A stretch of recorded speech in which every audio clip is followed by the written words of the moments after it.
को हम बंदों से है कितनी मोहब्बतें देखिए। हम मुसलमानों का ही किरदार। अभी जो हम मुसलमानों की जो प्रॉपर्टी जो खत्म हो रही इस देश से, नया जो कानून आ रहा है वक्फ का, बताएं आपको कि वक्फ की जो वक्फ बिल जो आ रहा है इस पर अभी चर्चा चल रहा है, जेपीसी में है, इधर है, उधर है। लेकिन आपको मैं बताऊं, एक आंकड़ा आपके सामने रखता हूं, ये भी हम मुसलमानों की बदअमली का, करप्शन का नतीजा है। दुनिया के अंदर सबसे ज्यादा दौलत मुस्लिम वक्फ बोर्ड के पास, सबसे ज्यादा प्रॉपर्टी, 4.5 लाख एकड़ जमीन रजिस्टर्ड और 9.5 लाख एकड़ जमीन पूरे भारत में। यानी इतनी दौलत है कि अगर ये पूरे भारत को खिलाना चाहे तो एक हफ्ते तक बैठकर मुस्लिम वक्फ बोर्ड खिला सकती है पूरे भारत। इतनी दौलत। तो ये दौलत कहाँ खर्चा होना चाहिए? मस्जिद उमर बनाने में, आपके यहाँ जो मदरसा चलता है उसके असातिज़ा की तनख्वाह में, मदरसे की बिल्डिंग में, हॉस्पिटल में, यूनिवर्सिटी में। अगर यूपीएससी में अगर डीएम एसपी बनना है तो क्या करेंगे? यूपीएससी की तैयारी करेंगे। कोई भी यूपीएससी कोचिंग सेंटर है हमारा? नहीं है। एमबीबीएस एमडी डॉक्टर बनना है तो किसकी तैयारी करेंगे? नीट की तैयारी करेंगे। 2 साल तक प्रिपरेशन के लिए कोई कोचिंग सेंटर है हमारा? नहीं है। लॉयर बनना है, जज बनना है अपने बच्चों को, कॉलेज चाहिए, यूनिवर्सिटी चाहिए। एक भी वक्फ बोर्ड ने कोई कॉलेज या कोई यूनिवर्सिटी बनाई, एक भी ट्रेनिंग कॉलेज बनाई? छोड़िए, ये तो कहेंगे कि आप दुनिया की चीजें हैं। एक भी मदरसा बनाया, एक भी मदरसा ऐसा दिखा दो, एक भी रिसर्च इंस्टीट्यूशन ऐसा दिखा दो कि जिसके अंदर वक्फ बोर्ड ने चलाया हो। 2-3 हजार रुपए कुछ स्टेट में, शायद 5,000 रुपए वक्फ बोर्ड की तरफ से कुछ इमामों को तनख्वाह मिलती, बस इसी पर इनफ है। और आबादी कितनी है, प्रॉपर्टी कितनी? 9.5 लाख एकड़ जमीन। अगर वक्फ बोर्ड की आमदनी से भारत के तमाम मदरसों को अगर चलाना हो, तमाम मस्जिद के इमामों को तनख्वाह देना हो, तमाम मुअज्जिनीन को तनख्वाह देना हो, तो भारत के जितने भी मदारिस और मसाजिद हैं इसके 3 गुना मदारिस और मसाजिद को वक्फ बोर्ड चला सकती है। लेकिन ये पैसे कहाँ गए आज तक? वक्फ बोर्ड के पैसे कहाँ हैं? बताए जरा। ये चेयरमैन, ये पेटू लोग खा कर जिनके पेट फूले हुए, स्विस बैंक में जिनका अकाउंट चलता, फॉर्च्यूनर और मर्सिडीज गाड़ी में जो बैठते, जिन्हें चेयरमैन बनाता है वही वक्फ बोर्ड की जमीन बेचने लगता है। वक्फ बोर्ड वक्फ की प्रॉपर्टी नहीं बेची जा सकती। आपके गांव की जो मस्जिद है वो जमीन वक्फ की प्रॉपर्टी, भले ही वक्फ बोर्ड में रजिस्टर्ड हो के ना हो, शरीयत के नजर में वो वक्फ है। और वक्फ की प्रॉपर्टी कोई मस्जिद का इमाम बेच सकता है? मस्जिद का मुतवल्ली क्या जमीन बेच सकता है? क्या मदरसे की जमीन जब मदरसे के नाम पर वक्फ हो जाए, वक्फ वाले ने वक्फ कर दिया, तो उस मदरसे की जमीन को मुहतमिम नहीं बेच सकता, नाजिम नहीं बेच सकता, उसमें कोई तब्दीली नहीं कर सकता। तो मदरसे जब वक्फ बोर्ड का चेयरमैन है तो उसको जमीन बेचने का अधिकार है? नहीं है।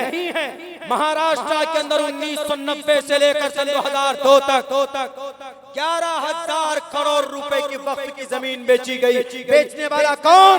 मुसलमान बेचने वाला था। इसी मुसलमानों की करप्शन की वजह से 25,000 रुपए रेंट है वक्फ की बिल्डिंग का, लेकिन वक्फ की रजिस्टर पे 250 रुपए लिखा जाता, 2500 रुपए लिखा जाता, बाकी 22,500 रुपए कहाँ जाते?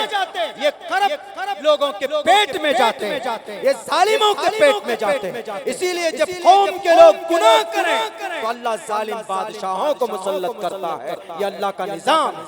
इसीलिए हम किसी को गाली देने या किसी को बुरा भला कहने से पहले हम अपने गिरेबान में झांक कर देखें। अगर हमारा गांव तरक्की नहीं कर रहा तो हम देखेंगे कि गांव के अंदर कोई न कोई बड़ी ऐसी गलती है जो कुरान और सुन्नत के खिलाफ है, जो कुरान और शरीयत के खिलाफ है। अगर आपके घर के अंदर तरक्की नहीं है, तो समझ लीजिए आप करोड़ों रुपए कमाते हैं, बरकत नहीं है तो शरीयत की कोई नाफरमानी जरूर हो रही। वरना अल्लाह तबारक व तआला बंदा इन्नल्लाह ला युज़ीउ अजरल मुहसिनीन, बंदा मेहनत करे और अल्लाह मुआवजा ना दे, अल्लाह बरकत ना दे, हो ही नहीं सकता। करोड़ों की आमदनी है, जायज तरीके पर है तो 100% बरकत होना चाहिए। बरकत नहीं है घर के अंदर, समाज के अंदर बरकत नहीं है, गांव के अंदर तरक्की नहीं है, या तो गांव के लोग आपस में लड़ रहे होंगे, या तो गांव के लोग आपस में दुश्मन होंगे, या तो गांव के लोगों को एक दूसरे से मोहब्बत नहीं होगी। जब एक दूसरे मिलकर नहीं रहेंगे तो आसमान से अल्लाह की मदद नहीं आती।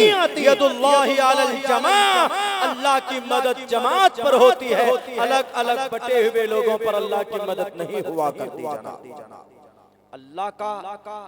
अल्लाह की लाठी ऐसे ही नहीं बजती। अगर कोई जालिम बादशाह मुसल्लत होता है तो उसके पीछे हमारी बदकिरदारी शामिल होती। सिर्फ 30,000 एकड़ जमीन पर महाराष्ट्र वक्फ बोर्ड का कब्जा है, बाकी को बेच दिया। 29,000 वक्फ की जमीन पर जो सिर्फ मोबाइल टावर है ना, मोबाइल टावर, उसका रेंट, उसका किराया सालाना कितना आता पता आपको? 10 करोड़ रुपए आता है। सिर्फ एक महाराष्ट्र में अगर 4 लाख 4.5 लाख एकड़ जमीन जो वक्फ में रजिस्टर्ड है बाज़ाब्ता, और टोटल जमीन 9.5 लाख एकड़ जमीन का सही इस्तेमाल हो तो ये कौम गरीब हो।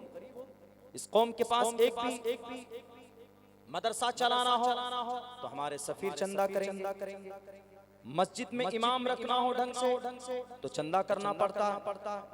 ये वक्फ बोर्ड किस लिए? इसको बैतुल माल पहले जमाने में था, उमर फारूक के जमाने में, अबू बकर सिद्दीक के जमाने में, उस्मान गनी के जमाने में, अल्लाह के नबी के जमाने में जिसको बैतुल माल बोलते थे उस जमाने में, और रिफाई काम के लिए होता था। इसी बैतुल माल वक्फ बोर्ड से इमाम अबू हनीफा के 65 मदरसे चलते थे। 65 मदरसे। चंदा नहीं करेंगे उलमा, नहीं जाएंगे हमारे उलमा मालदारों के घरों के सामने खड़े होकर जी हुजूरी करने। क्यों? हमारे उलमा से बढ़कर इस जमाने में किसी का मकाम मर्तबा नहीं है। इस कौम में सबसे मुकद्दस जमात इस वक्त अगर कोई है तो उलमा है। और ये उलमा दर भटके, चंदा करें, रमजानों में मुबारक महीने में जाएं, पसीने बहाएं कि मदरसा चलाना है। अरे वक्फ बोर्ड के चेयरमैन क्यों इतने करप्ट हो गए? वो क्यों नहीं चलाते मदरसे? उनसे जो इनकम है, जो आमदनी है, वो पैसे तुम्हारे पेट में क्यों जाते हैं? इन मदरसों को नहीं चलाते लोग। यानी कौम का पैसा कौम के लिए इस्तेमाल नहीं होगा तो कौम के ऊपर ऐसे ही ज़वाल आए, ऐसे ही जालिम लोग आएंगे होश ठिकाने लगाने। उस मंत्री का बाज़ाब्ता स्टेटमेंट, उन्होंने कहा कि 12,000 करोड़ रुपए सालाना इनकम होना चाहिए, जिनमें से 1200 करोड़ भी इनकम नहीं है। तो इसीलिए हम इसके अंदर में रिफॉर्म करना चाहते हैं, इसमें तब्दीली करना चाहते हैं। बताइए, हमने और आपने मौका दिया ना उनको? हमारे लोगों ने मौका दिया।